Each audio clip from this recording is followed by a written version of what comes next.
ओम नमः सिद्धेभ्य ओम नमः सिद्धेभ्य। योगी जन ओकार बिंदु से सहित ध्यान जो सतत करे, मुक्ति मुक्ति सुख दाता ऐसे ओम नमः का ध्यान धरे। धनधारा समध्वनि निरंतर, पाप ताप मम नाश करे। जिन मुनि सेवित तीर्थ स्वरूपी, माँ जिन वाणी पाप हरे। ज्ञान अंजनामृत शलाख से, मिथ्या मोह ज्ञान हरे। उन श्री गुरुवर परंपरा को, नमन करूं कल्याण करे। जिन सर्वज्ञ प्रणीत यो आगम, गणधर गुरु जो मुदित करे। कुंद कुंद जिन नग्न मुनि सम, वचन कहूँ सुन समल हरे। वचन कहूँ सुन समल हरे। सुन वचनामृत समल हरे। रमयोणजिणं वीरम्, अनंत वर्णानदं संसारम्। वोच्छामिण्यं सारम्, केवली शुद्ध केवली वणिदम्। त्वयि सति परमात्मन्, मादृशान् मोहमुग्धान्। कथम तनु बसत्वान्, बुद्ध के सान्निध्यम्। सुगत मदधरं वा, वागधीशं शिवं वा। जितवमभिवन्दे, भासुरं श्रीदिनं वा। भासुरं श्रीदिनं वा। आचार्य कुंद कुंद स्वामी द्वारा ये महान ग्रंथ नियम सार लिखा गया। इसमें शुद्धोपयोग अधिकार है, अंतिम अधिकार है इसका। और पद्म ब्रह्मलधारी देव की टीका है। पद्म ब्रह्मलधारी देव ने 187 गाथाओं पे, कितनी 187 गाथाओं पे 311 कलश लिखे। कितने कलश लिखे? 311। माने अपन इस बात से इस अनुमान लगा सकते हैं कि उन्हें अपने स्वरूप की कितनी महिमा थी कि उन्हें तो कुंद कुंद स्वामी की गाथाओं का बहाना मिल गया। क्या मिल गया? बहाना मिल गया। उन गाथाओं के बहाने उन्होंने अपनी पूरी आंतरिक भावनाओं को कलशों में उड़ेल के रख दिया। 311 कलश लिखे। ऐसी गजब की पद्म ब्रह्मलधारी देव की ये तात्पर्य व्यक्ति टीका है। और इसमें कल्पन ने 159 नंबर की गाथा प्रारंभ की थी। ये शुद्धोपयोग अधिकार की पहली गाथा है। इस गाथा में कल्पन ने पढ़ा था कि अध सकल कर्म प्रलय हेतुभूत शुद्धोपयोग अधिकार उच्चते। माने ये अधिकार वो क्यों कह रहे हैं, क्या वजह इसको कहने की, उसका हेतु भी उन्होंने बता दिया कि भाई साहब ये अधिकार ऐसा अधिकार है कि जो संपूर्ण कर्मों के नाश का, विध्वंस का कारण है। माने इस अधिकार को कोई हृदयंगम कर ले तो उसके संपूर्ण कर्मों का नाश हो जाएगा। अब यदि कोई कहे पंचम काल में तो नाश होता नहीं है, फिर ये बात तो कैसे सिद्ध होगी कि सकल कर्मों का नाश हो जाएगा? तो भाई साहब पाप का नाश तो हो ही जाएगा, पुण्य का नहीं होगा। तो पुण्य पाप दोनों का नहीं होगा तो पाप का नाश नहीं होगा। जो इसको पढ़ेगा, इसका चिंतन मनन करेगा, गहराई से अध्ययन करेगा, तो उसके पाप का नाश होगा कि नहीं होगा? पुण्य का बंद होगा कि नहीं होगा? क्या और देखो, पुण्य के फल सभी चाहते हैं। स्टोक जैसे में गाथा आती है। क्या गाथा आती है? बड़ी सरल सी संस्कृत में, जबकि पूज्यपाद देवनंदी स्वामी से ऐसी सरल संस्कृत की अपेक्षा नहीं की जाती है। लेकिन बड़ी सरल संस्कृत। क्या संस्कृत है? पुण्य फलम इच्छन्ति, पुण्यम न कुर्वन्ति मानवा।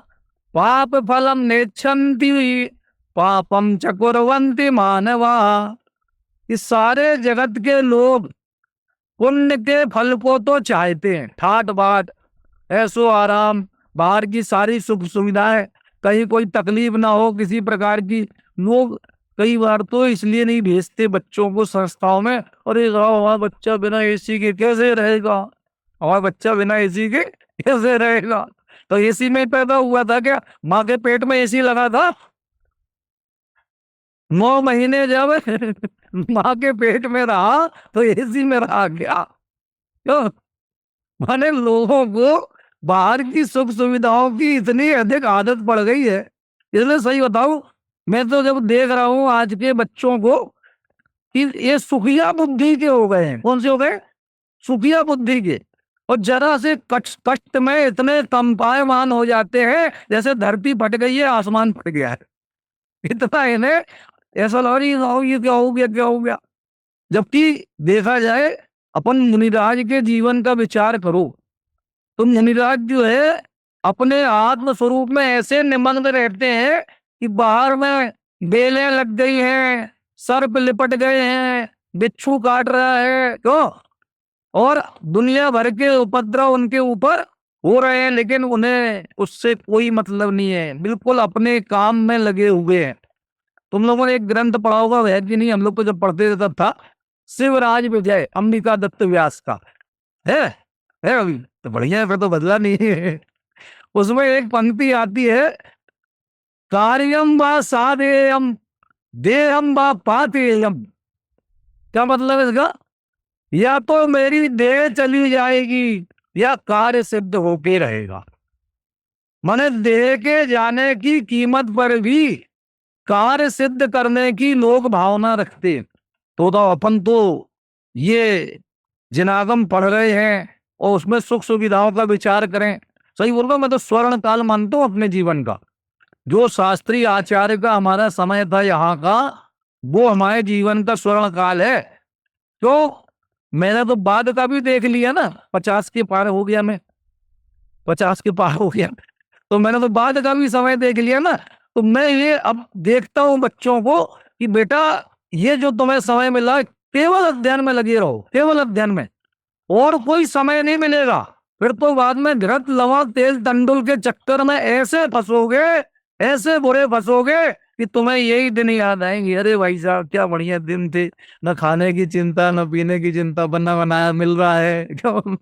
न कोई बिल चुकाना है, न किसी की फीस भरनी है, क्यों? न किसी से मुआ चाई होनी है। जैसे राकेश जी बता रहे थे ना कि अपनी पत्नी से आज जो, तो भाई साहब ये तो हर दिन करना पड़ता है आदमी को, नहीं तो देना ही ना चले, चले तो वह करना पड़ता है क्या? नहीं करना पड़ता। अब सोचो यार कितनी आसानी वाले दिन है ये। तो हमें तो ये बात का हमेशा ध्यान रखना चाहिए कि भाई साहब हमें किसी भी प्रकार से अपने अध्ययन को डिस्टर्ब नहीं होने देना। पूरा जोर, सब तरफ से उपयोग हटा लो, भूल जाओ। घर से आ गए हो, घर को भूल जाओ, ये समझो हमारा ही घर है। 5 साल के हमारे लिए हमारा यही घर है, दूसरा कोई घर ही नहीं है। क्या मैंने पहले तो गुरुकुल में 12-12 साल तक का अध्ययन होता था गुरुकुल में, और 12-12 साल तक अपने माँ बाप के मुंह नहीं देखते थे लोग। क्या नहीं करते थे? न वो आते थे मिलने और न वो जाते थे, और वो 12 साल तक लगातार अध्ययन कर रहे। कितने अध्ययन प्रिय लोग थे। तो ये बात तो मैं इसलिए बोल रहा हूँ कि मुनिराज जी कितने कष्ट में रहते हैं क्या, और फिर भी वे आत्म ध्यान में लगे रहते हैं। तो वो कह रहे पुण्य को के फल को हम चाहते हैं लेकिन पुण्य नहीं करते। तो कह रहे ये ग्रंथ ऐसा ग्रंथ है, ये संपूर्ण पाप कर्मों के क्षय का कारण बनने वाला ग्रंथ। और इसके बाद में उनने वो वाली गाथा लिखी है जिसमें शुद्धोपयोग का फल बताया है। शुद्धोपयोग अधिकार, भाई देखो ऐसा लिखा है भट्ट कलंक देव ने, प्रयोजनम अनुदिश्य मंदोपि क्वापि न प्रवर्तते। यदि प्रयोजन भाषित ना हो ना तो मूर्ख से मूर्ख भी किसी काम में नहीं लगता। और मैथिली शरण गुप्त ने क्या लिखा है, दुनिया बड़े के वृत्ति है रखती, काम नहीं परिणाम निरखती। इधर हमने बहुत पढ़ाई की थी, बहुत मन लगा के पढ़ाई की थी, फिर क्या करें, वो तो हमें तो नंबर कम आए, तो आदमी क्या करेगा, कोई मतलब नहीं निकला तुम्हारी पढ़ाई का। यदि तुम्हारे नंबर अच्छे आए हैं, तुम्हें ज्ञान अच्छा हुआ है, विषय का है विस्पष्टीकरण हुआ है, तो फिर तुमने पढ़ाई की है, नहीं तो पढ़ाई नहीं की। क्योंकि हर चीज रिजल्ट मांगता है। क्या मांगता है? रिजल्ट। यदि रिजल्ट बढ़िया आ रहा है तो समझो हमने काम बढ़िया किया है, और यदि रिजल्ट अच्छा नहीं आ रहा है तो फिर चाहे कितने ही हम दुहाई दें, उसका कोई असर होने वाला नहीं है। तो ये कह रहे हैं शुद्धोपयोग का फल क्या है? कहते हैं शुद्धोपयोग का फल है केवल ज्ञान। अच्छा, ज्ञान आता है तो सुख के साथ आता है। कल अपन ने इस पर थोड़ी सी चर्चा की थी कि ज्ञान और सुख का अविनाभावी संबंध है। कौन सा संबंध है? एक के बिना दूसरा नहीं, दूसरे के बिना पहला नहीं। ज्ञान और सुख हमेशा साथ ही होंगे। एक हो जाए और दूसरा नहीं होए, दूसरा हो जाए और पहला नहीं होए, ये हो ही नहीं सकता। ज्ञान होगा तो सुख होएगा, और सुख होएगा तो ज्ञान भी होगा। तो वो कह रहे हैं जब शुद्धोपयोग का ग्रहण करके अपने शुद्धोपयोग का सीधा मतलब होता है शुद्ध आत्मा में उपयोग लगाना। ये शुद्धोपयोग। देखो, उपयोग को जितने भी नाम मिलते हैं, चाहे वो अशुद्धोपयोग नाम हो, चाहे शुभोपयोग नाम हो, चाहे अशुभोपयोग नाम हो, और चाहे शुद्धोपयोग नाम हो, कोई भी नाम मिलते हैं उपयोग को, वो सब विषय आधारित नाम है। कैसे नाम है? जो शुद्ध को उपयोग कर रहा है, शुद्ध को विषय बना रहा है, शुद्ध को जान रहा है, वो उपयोग शुद्धोपयोग। जो अशुद्ध को जान रहा है वो कौन है? अशुद्धोपयोग। जो शुभ को विषय बना रहा है वो शुभोपयोग। जो अशुभ को विषय बना रहा है वो क्या है? अशुभोपयोग। तो ये कह रहे शुद्धोपयोग माने जिस उपयोग ने अपनी आत्मा को विषय बनाया। और विषय बनाने का मतलब क्या है? कि उसी में रम गया, जम गया और समा गया। क्या? जम जाओ, रम जाओ, समा जाओ, यही मात्र साध्य है। तो कल वो उपयोग हो गया शुद्धोपयोग। और जब वो स्वभाव में रमा तो ऐसा रमा कि अंतर मुहूर्त में केवल ज्ञान हो गया। देखो, कोई ये कहे कि भगवान पार्श्वनाथ ने 8 दिन तपस्या की और 8 दिन आत्म ध्यान किया, उसके बल से उनको केवल ज्ञान हुआ, तो सही बताओ ये बात सही है कि गलत है? 8 दिन उन्होंने आत्म ध्यान किया और 8 दिन आत्म ध्यान लगातार किया और उसके फल में उनको केवल ज्ञान हुआ, तो ये बात सही है कि गलत है? है? सही है? तुम लोग कंफ्यूज क्यों हो गए? कंफ्यूजन वाली लग रही है बातें कोई? कंफ्यूज होने की कोई बात नहीं है भाई साहब। 8 दिन ध्यान नहीं किया, एक अंतर मुहूर्त ध्यान करें तो केवल ज्ञान हो जाता है। तो क्या किया कि 8 दिन तक ध्यान का अभ्यास किया। माने वो उपसर्ग कर रहा था। कौन? कमठ। कमठ का जीव उन पर उपसर्ग कर रहा था और वे अपने आत्म ध्यान के अभ्यास में लगे थे, लेकिन आत्म ध्यान कर नहीं पा रहे थे। यदि कर चुके होते तो अंतर मुहूर्त में केवल ज्ञान हो जाता, 8 दिन नहीं लगते। अच्छा देखो कैसी विचित्र बात है कि जिस काम को करने में बाप को 1000 साल लगे, क्या बड़े बेटे को अंतर मुहूर्त लगा और छोटे बेटे को 1 साल लगा? कौन सा काम था वो बताओ? केवल ज्ञान पाने का। पिताजी ने 1000 वर्ष लगा दिए केवल ज्ञान पाने में। आदिनाथ भगवान का दीक्षा काल से लेकर के केवल ज्ञान कल्याणक तक कितना समय है? 1000 साल। 1000 साल लग गया उनको केवल ज्ञान पाने में। भरत चक्रवर्ती ने, उनके बारे में कहा जाता है कि उन्होंने कपड़े उतारते उतारते जो है केवल ज्ञान प्राप्त कर लिया। मैंने कपड़े उतारे, आत्म ध्यान में लग गए और केवल ज्ञान हो गया। तभी कहा जाता है जे कम में सूरा ते धन में सूरा। ये जो कथन आता है उनके केवल ज्ञान की वजह से ही आता है। इतनी जल्दी केवल ज्ञान हो गया। सबसे जल्दी केवल ज्ञान तीर्थंकरों में हुआ है। इनको मल्लीनाथ भगवान को लई 6 दिन में केवल ज्ञान, 6 दिन में केवल ज्ञान हुआ और इनको 1000 साल लग गए। क्या? तो बताओ ये जो समय लगा ये आत्म ध्यान का समय है क्या? ये आत्म ध्यान के अभ्यास का समय है। माने ध्यान का तो इमीडिएट फल, इमीडिएट रिजल्ट जो है वो केवल ज्ञान है। ध्यान का अंतर मुहूर्त, कभी क्या लिखा है? उत्तम संयमस्य एकाग्र चिंता निरोधो ध्यानम अंतर मुहूर्तात्। यही शब्द दिया नहीं दिया है कि उत्तम संगन वाले एकाग्र चिंता होकर के है, चिंता का निरोध करके अंतर्मूर्त आत्म ध्यान करें तो केवल ज्ञान पा लेते हैं। तो वो जो केवल ज्ञान हुआ वो शुद्धोपयोग का फल है। देखो गाथापन पढ़ते हैं, जारति पासदिशोऽहं भवहारिण एण केवले भगवं केवलवाणी जारति पश्यदिणयमेण निज आत्मा को देख जाने केवल परमार्थ से पर जानते हैं देखते हैं सभी को व्यवहार से। क्या लगा है कि केवली भगवान। अब केवल ज्ञान हो गया तो कौन हो गए? वो केवली हो गए। क्या ये केवली नाम भी क्यों है? ऐसा लिखा है सर्वार्थ सिद्धि टीका में। क्या लिखा है? अंतरंग बहिरंग तपसा है आत्मार्थम आत्मानम केवंते सेवंते इति केवलम, ऐसा ही लिखा है। और तत्सधारी केवली, तो उस केवल ज्ञान के जो धारी है वो केवली भगवान है। तो अगर केवली भगवान व्यवहार में से लोकालोक को जानते और देखते। अब किसी व्यक्ति ने व्यवहार में की अंदर में ये परिभाषा समझ ली है कि व्यवहार में तो भाई साहब दो द्रव्यों को मिला के बात करता है। परिभाषा में लिखा भी है, एक द्रव्य को दूसरे द्रव्य में मिला करके बात करे, संयोग से बात करे, निमित्ताधीन बात करे, उसका नाम व्यवहार में। तो समझो उसने व्यवहार की आधी परिभाषा पढ़ी है। कौन सी परिभाषा पढ़ी है? आधी परिभाषा पढ़ी, क्योंकि व्यवहार की कई परिभाषाएं हैं। इसमें जो परिभाषा है वो पराश्रितो व्यवहारा। कौन सी परिभाषा लगेगी इसमें? पराश्रितो व्यवहारा। पराश्रितो व्यवहार माने देखो केवली भगवान जान तो रहे अपने ज्ञान को। किसको जान रहे हैं? अपने ज्ञान को जान रहे हैं।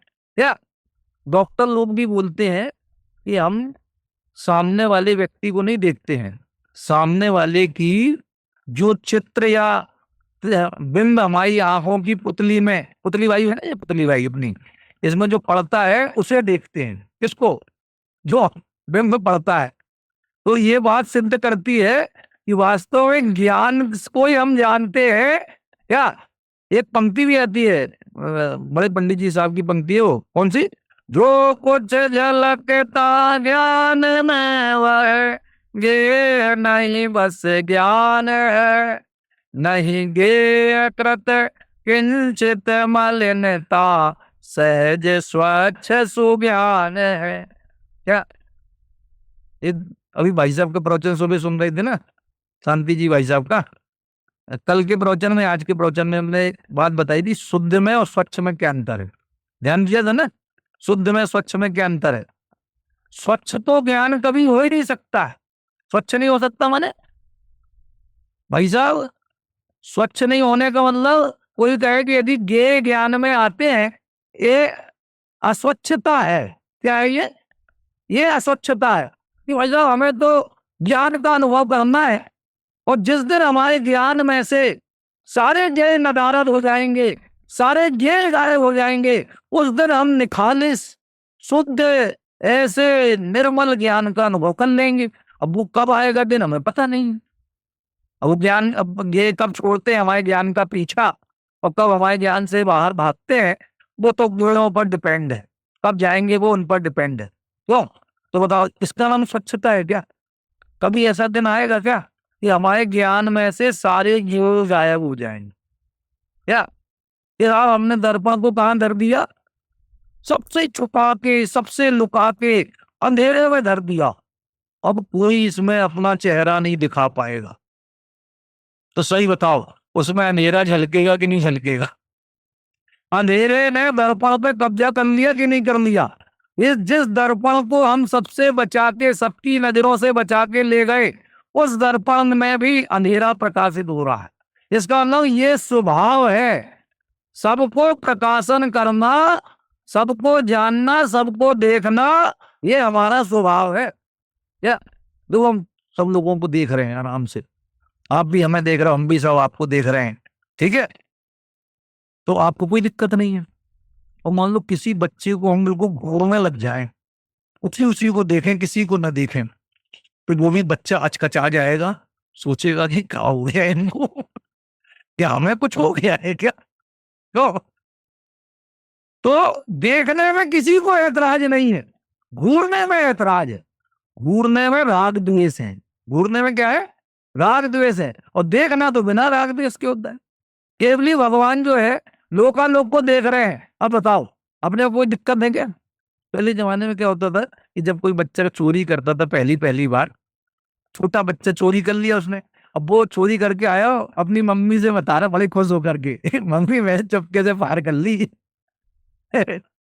चुपके से पार कर ली मैंने, तो क्या कोई ने नहीं देखा और मैंने चुपके से पार कर ली। तो बताओ मम्मी क्या कहती है उससे? भगवान सब देख रहे हैं। क्या देख रहे हैं? भगवान सब देख रहे हैं। तो बच्चा डर जाता था, हाँ मम्मी अब हम कभी कोई चीज नहीं चुराएंगे, भगवान सब देख रहे हैं, भगवान से कुछ भी अगम में नहीं है, सब उनको गम में है। लेकिन जब बड़े हो गए तो क्या पता चला कि भगवान देख तो रहे लेकिन भीतर आ गए हैं। क्या? भगवान देख तो रहे लेकिन भीतर आ गए, कोई फर्क नहीं पड़ता। क्यों? तो बताओ, उनकी भीतर आत्मा से हमें डरना चाहिए कि नहीं डरना चाहिए? डरना चाहिए, डरना चाहिए? नहीं डरना चाहिए। तो फिर चोरी करनी चाहिए। क्या वीतरागता से डरे कि नहीं डरे? कि भाई साहब वीतरागता श्रद्धान का विषय है, अपनाने का विषय है। वीतरागता की जिसको श्रद्धा होती है उसको चोरी का भाग ही नहीं आता है, वो किसी चीज को चुराएगा ही नहीं। वो चाहे ये बात को माने कि भगवान देख रहे हैं, लेकिन ये भी माने कि वीतरागी भी है, लेकिन वो किसी की पर वस्तु का हरा नहीं करे। तो कह रहे भगवान लोकालोक को देख रहे हैं, ये बात 100% सही है। तो कहना फिर व्यवहार में क्यों लिख दिया इसको? व्यवहार में लिख देने से तो ऐसा लगता है कि ये बात तो व्यवहार से है, निश्चय से तो नहीं। अभी आगे 2 गाथाएं इसमें ऐसी आने वाली है, 166 और 169। 187 गाथा है टोटल, तो इसमें 2 गाथाएं ऐसी आएंगी। उनमें 166 गाथा में तो वो ये कह रहे हैं कि कोई मुनि ऐसा कहता है, कोई ऐसा कहता है कि केवली भगवान अपनी आत्मा को जानते हैं और लोकालोक को नहीं जानते हैं, तो तस्य किम दोषान हुई, इसमें क्या दोष है? ठीक है। फिर 2 गाथाओं बाद देव कुंद स्वामी इसी नियम सार ग्रंथ में लिखते हैं कि कोई ऐसा कहता है कि केवली भगवान लोकालोक को जानते हैं, अपनी आत्मा को नहीं, तो इसमें क्या दोष है? अब देखो 3 अपेक्षाएं अपने सामने खड़ी हो गई। कौन कौन सी? एक तो केवली भगवान अपनी आत्मा को भी जानते हैं और लोकालोक को भी जानते हैं, एक अपेक्षा तो ये है। ठीक है, एक बात तो ये खड़ी हो गई। दूसरी बात कौन सी स्टैंड हुई? कि केवली भगवान लोकालोक को जानते हैं, अपनी आत्मा को जानते हैं, लोकालोक को नहीं, ये दूसरी बात हो गई। समझ आई ना बात? और तीसरी बात क्या? कि केवली भगवान अपनी आत्मा को जानते हैं, लोकालोक को नहीं, ये तीसरी बात हो गई। अब तीनों बातों में सही कौन है बताओ? नियम सार की 3 गाथाएं। अब अपने को इसमें सही गलत का चुनाव करना है। बताओ ये चुनाव सही है कि गलत है? पहले तो चुनाव पे ही सवाल खड़ा हो जाएगा कि हम कौन होते हैं कि नियम सार की गाथाओं में सही गलत का चुनाव करें। हमें अपेक्षा समझनी पड़ेगी। यदि ये बातें तीनों कुंदकुल स्वामी ने लिखी है तो हमें अपेक्षा नहीं समझनी पड़ेगी क्या? आज जितने भी विवाद होते हैं वो अपन पढ़ते ना, कौन सी धन्य धन्य वीतरागवाणी हमारे तेरी जग में कहानी, उसमें एक पंक्ति आती है कि हर विवाद का हल हो जाता स्यादवाद के द्वारा। लिखी रखिए, ये सारे विवाद का हल कैसे होगा? स्यादवाद के द्वारा। क्या अभी तक हम जो समझ रहे थे कि इसने हमें धक्का दे दिया, क्या दिया? धक्का दे दिया, और बहुत देर से हमारी उससे बहसबाजी हो रही थी, मुहाचाई हो रही थी, क्या हाथापाई की नौबत आने वाली थी, क्योंकि हमें पक्का विश्वास था कि इसने धक्का दे दिया। और धक्का तो दिया उसने, ये बात तो सही है क्या। लेकिन भाई साहब जब ये बात खुल के आई कि उसने धक्का क्यों दिया था, उसने धक्का इसलिए दिया था, यदि वो धक्का नहीं देता तो मैं ट्रक के नीचे आ जाता। क्या के नीचे आ जाता? ट्रक के नीचे आ जाता। और मैंने ये बात तो समझी नहीं, खाली धक्का समझा और ये नहीं समझा कि इसने क्यों दिया है, उसकी अपेक्षा नहीं समझ में आई, तो तब लड़ाई हुई रहेगी नहीं हुई रहेगी। और जब ये समझ में आ गया तो भाई साहब ये एन मौके पर तत्काल है, मुझे धक्का नहीं देता तो मैं इस दुनिया में नहीं रहता। अब बताओ उस वक्त हमें उसकी कितनी महिमा आएगी कि भाई साहब ये तो हमारा है नाई बाप है, ये जैसे माँ बाप हमें जन्म देते हैं उसी तरह इसने मुझे दूसरा जन्म दिया है। तो बताओ अपेक्षा समझ में आने के बाद हमारे पर क्या परिणाम होंगे। इसलिए सारे विवादों का निरसन कैसे होता है, निराकरण कैसे होता है? अपेक्षा से। तो उन्होंने जो लिखा कि व्यवहार में से केवली भगवान लोकालोक को जानते हैं, इसको जानते हैं, और निश्चय से अपनी आत्मा को जानते हैं। ठीक है, इन दोनों कथन को मिला लो तो ये हो जाएगा प्रमाण। देखो ऐसे समझो, निश्चय प्लस व्यवहार बराबर प्रमाण, प्रमाण माइनस निश्चय बराबर व्यवहार, और प्रमाण माइनस व्यवहार बराबर निश्चय। एकांत प्लस एकांत बराबर अनेकांत, तो और अनेकांत माइनस एकांत बराबर अनेकांत, और अनेकांत माइनस एकांत बराबर भी एकांत। एक को कम करोगे तो एक, और एक को कम करोगे बाकी बचा लोगे तो अनेक। होगा कि नहीं होगा? तो वो कह रहे हैं कि भाई साहब निश्चय नय के कथन में पर नहीं आता, कौन नहीं आता? और व्यवहार नय के कथन में स्व नहीं आता। दोनों की शैली अलग अलग है। व्यवहार नय कहता है कि हम स्व के बारे में कुछ नहीं बोलेंगे, ये भी नहीं बोलेगा व्यवहार, व्यवहार ये भी नहीं बोलेगा। No comment is best comment. कौन सा? अपने देश में सबसे पहले अल्पमत की सरकार चलाने वाले पीवी नरसिम्हा राव मौनी बाबा थे। कौन थे वो? मौनी बाबा। हमारे देश में 5 साल तक सरकार चला के ले जाने वाले अल्पमत वाली ये मौनी बाबा ही हुए, और वे मौन से ही चला ले गए। कैसे चला ले गए? मौन से। कोई कुछ भी कहे दे उसका जवाब नहीं देते थे, इसलिए व्यर्थ के विवादों में नहीं पड़े। तो मौन रहने का नाम गौण करना है, मौन रहने का नाम, चुप्पी का नाम, इसका नाम नय है, इसका नाम गौण करना है। एक नय को गौण किया जाता है, एक को मुख्य किया जाता है। तो व्यवहार नय को गौण करना माने निश्चय नय को मुख्य करना, और निश्चय नय को गौण करना इसका मतलब व्यवहार नय। देखो दोनों ही मुख्य होते हैं, दोनों ही गौण होते हैं समय समय पे। ऐसा नहीं है कि हमेशा बाप का ही जीत दिखाई जाएंगे। क्यों? सही बताओ, जब शादी होती है तो घोड़े पे किसे बिठाया जाता है? बाप को कि बेटे को? नहीं, बाप तो बहुत बड़े होते हैं, तो देखो बाप को ही बिठा दो घोड़े पे, सहरा होने के बाद दो कोई बांधेगा? क्यों?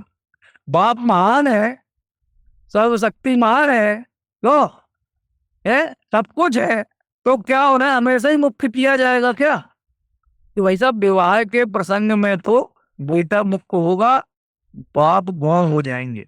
तो निश्चय न कितना ही महान हो क्या, लेकिन जब व्यवहार की बात चलेगी तो निश्चय नहीं गौण हो जाएगा, और निश्चय की बात चलेगी तो व्यवहार नहीं गौण हो जाएगा।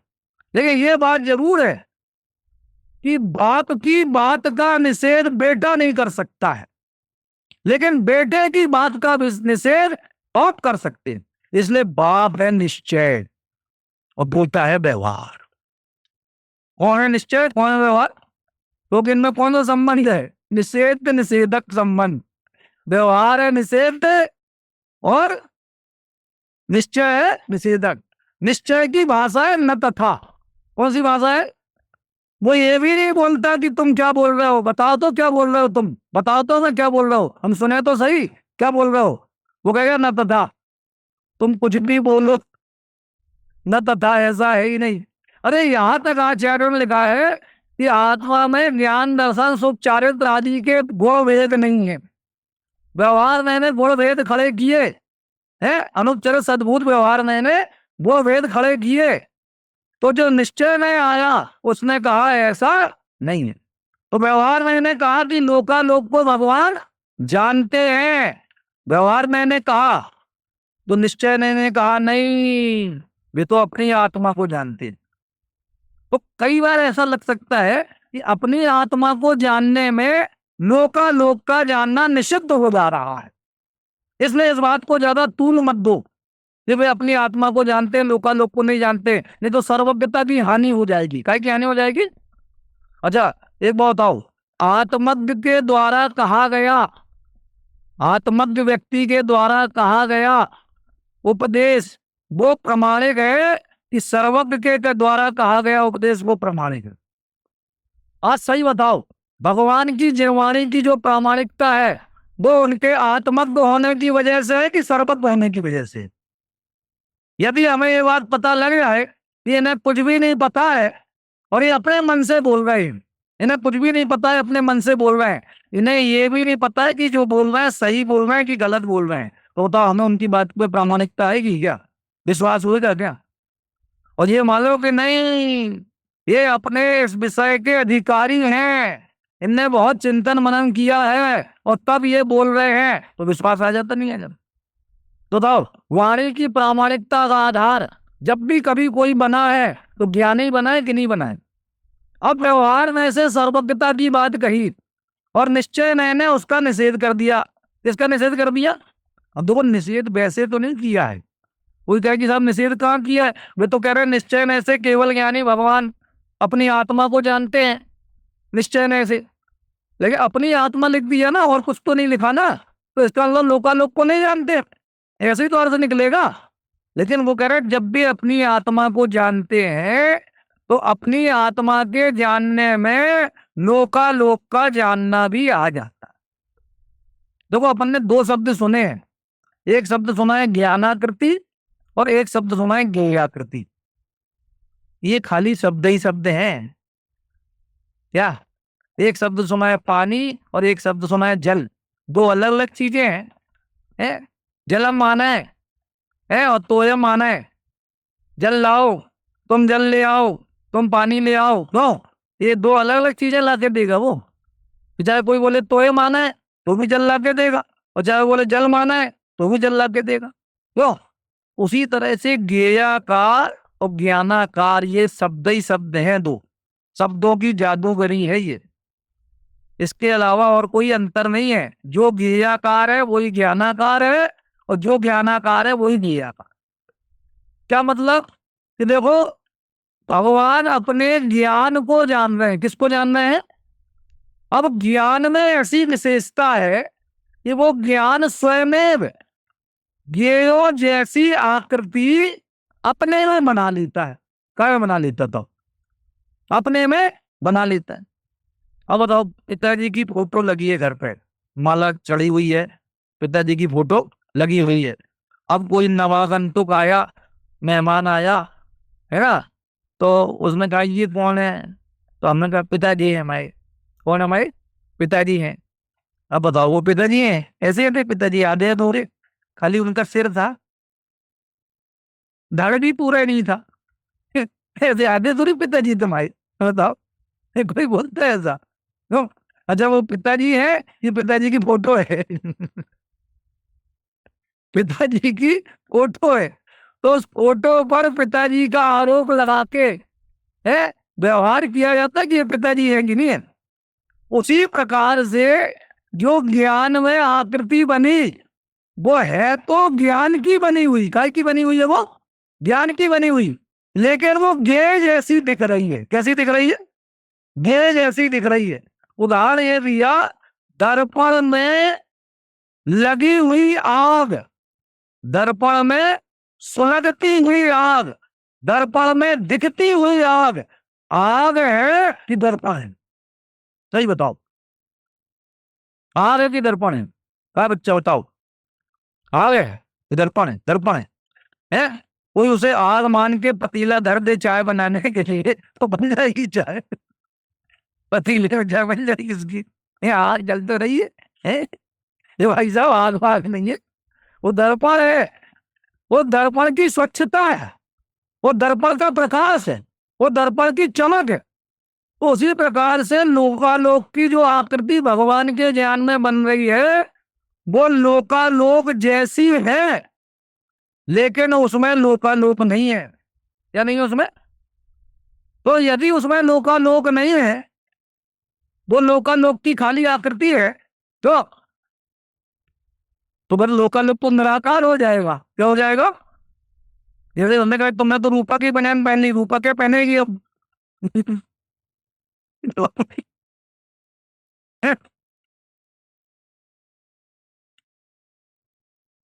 तो मतलब माने वो आकृति जो है किसकी है?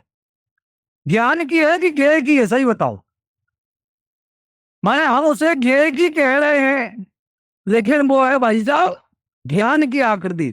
उस लोकालोक की आकृति में आप खोजने जाओगे तो ज्ञान मिलेगा, ढोल नहीं मिलेगा, एक भी ज्ञेय उसमें नहीं मिलेगा। इसलिए बताओ, यदि आचार्य पुंज पुंज स्वामी ये कह रहे हैं कि वे आत्मा को ही जान रहे हैं, माने ज्ञान, आत्मा ज्ञानम स्वयं ज्ञानम ज्ञानादन्यत करोति के, माने ज्ञान को ही जान रहे हैं, आत्मा को ही जान रहे हैं, तो क्या गलत कह रहे हैं? सही बात तो है ये, ज्यादा सही तो यही बात है। कौन सी? ज्यादा सही तो यही बात है कि वे अपने आत्मा को ही जान रहे हैं। अच्छा देखो, गजब बात है कि ये जो जानने की प्रक्रिया है, ये निवोदिया जीव से लेकर के सिद्ध भगवान तक जितने जीव हैं सबकी समान है। यही प्रक्रिया है जानने की। हम भी पर को नहीं जानते, किसको जानते हैं? अपनी ज्ञान में बनने वाली आकृतियों को जानते हैं। किसको जानते हैं? और फिर चूंकि ज्ञान में बनने वाली आकृतियां ज्ञेय की तरह हैं, ज्ञेय जैसी दिखाई दे रही है, लेकिन ज्ञेय की नहीं है। भाई कैमरे वाले ने हमारी फोटो खींच ली, अब हम उससे क्या हमारी फोटो दो, हमारी फोटो दो, वो कह रहा पहले पैसा दो। क्या कह रहे हैं? तो हम उससे पूछ रहे हैं कि ये फोटो किसकी है? हमारी है तुम्हारी है? कहना नहीं आपने की है, 10 लोगों के सामने पूछवा दिया हमने। उसने कहा नहीं की फोटो, तो उन्होंने कहा दे दो उसको फोटो, दे दो दे दो, बोले पैसा तो दे।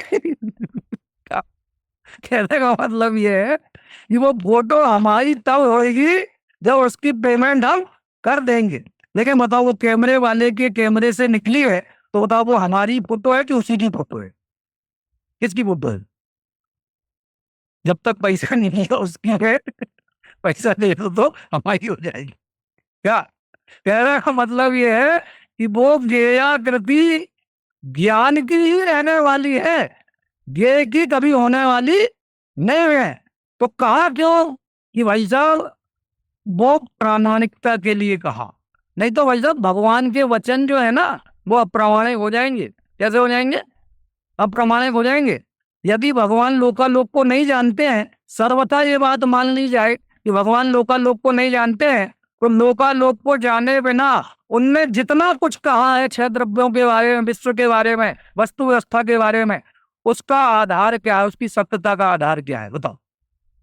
इसका मतलब ये है कि ये बात भी सही है कि वे लोकालोक को जानते हैं, और ये बात भी सही है कि वे अपनी आत्मा को जानते, माने अपनी आत्मा में लोकालोक को जानते हैं। दादा ने एक बहुत अच्छी पंक्ति लिखी 12 भावना वाली कविता में, पद्य में लिखा है, जिसमें झलकते लोक सब वह आत्मा ही लोक है। और ये शास्त्र की पंक्ति है, कोई सोचे कि दादा की पंक्ति, ऐसा नहीं है। सरवार सिद्धि में पंक्ति आई है, षड द्रव्याणि यत्र लोक्यन्ते लोक्यन्ते तन लोका चिन लोका इति तन लोका। क्या वो चैतन्य लोक ही लोक है जिसमें 6 द्रव्य दिखाई दे रहे हैं? क्या दिखाई दे रहे हैं? 6 द्रव्यों का है जमघट दिखाई दे रहा हो, सब अलग अलग दिखाई दे रहे हैं, अलग अलग, पृथक पृथक। अच्छा देखो, एक बात और थोड़ी सी कहना चाहता हूँ, 1-2 मिनट है ना, एक बात और कहना चाहता हूँ मैं कि जैसे भगवान महावीर जो है 7 हाथ के थे, भगवान पार्शवनाथ 9 हाथ के थे, भगवान आदिनाथ 500 धनुष के थे, भगवान अजितनाथ 450 धनुष के थे, ठीक है ना, भगवान बाहुली 525 धनुष के थे। तो उनका केवल ज्ञान कितने धनुष का था? किनका? भगवान आदिनाथ का केवल ज्ञान 500 धनुष का था। सही है, 500 धनुष का था। 500 धनुष का था ना। अब ये बताओ 500 धनुष में हम लोग बड़े बड़े दिखाई देंगे और भगवान महावीर का केवल ज्ञान 7 हाथ का था, तो उसमें हम लोग छोटे छोटे दिखाई देंगे। कैसा कैसा दिखेगा? क्यों? कि जैसे है वैसे ही दिखेंगे। भाई साहब केवल ज्ञान सबका समान है क्या? ये तो प्रदेशों का विस्तार है, 8 प्रदेशों का विस्तार है। 7 हाथ का और 500 धनुष का, 525 धनुष का। कर्म भूमि के मनुष्यों की सबसे ज्यादा ऊंचाई कितनी होती है? 525 धनुष, है ना। तो ये तो विस्तार है प्रदेशों का। लेकिन भाई साहब जो द्रव्य जैसा है वैसा का वैसा उसमें दिखाई देता है। इसलिए केवल ज्ञान ऐसा ज्ञान है जो असहाय ज्ञान है। असहाय शब्द का दिन कुमार जी क्या शब्द प्रयोग किया है? असहाय शब्द काय में? सर्वार सिद्धि में। सर्वार सिद्धि समझ लो, हम सही कह रहे हैं आपसे, आप बहुत मन लगा के पढ़ो सर्वार सिद्धि को। मतलब जितने परवर्ती आचार्य हुए हैं तत्वार्थ राज वार्तिक में पूरी सर्वार सिद्धि मिल जाएगी आपको। सबने सर्वार सिद्धि को ही देश बनाया है। जितनी टीकाएं वार्तिक वृत्तियां लिखी गई हैं तत्वार सूत्र पर, वो सबका आधार सर्वार सिद्धि टीका है। इसलिए सर्वार सिद्धि टीका को बहुत गहराई से पढ़ना चाहिए। उसमें शब्द दिया असहाय। असहाय 2 अर्थों में आता है। जिसको किसी की सहायता नहीं मिल रही है वो असहाय है, मजबूर है, मजनून है, लाचार है, विवश है, क्यों? वो असहाय है। और जिसे किसी की सहायता नहीं चाहिए वो भी असहाय है। तो केवल ज्ञान को सहायता नहीं मिल रही कि सहायता नहीं चाहिए? उसे किसी की सहायता नहीं चाहिए, ना इंद्रियों की चाहिए, ना पदार्थ की चाहिए, ना प्रकाश की चाहिए और ना सन्निकर्ष की चाहिए। इसलिए केवल ज्ञान असहाय ज्ञान है। इसी की विशेष चर्चा कल अपन करेंगे। अभी का समय हो गया। सहजानंदी सो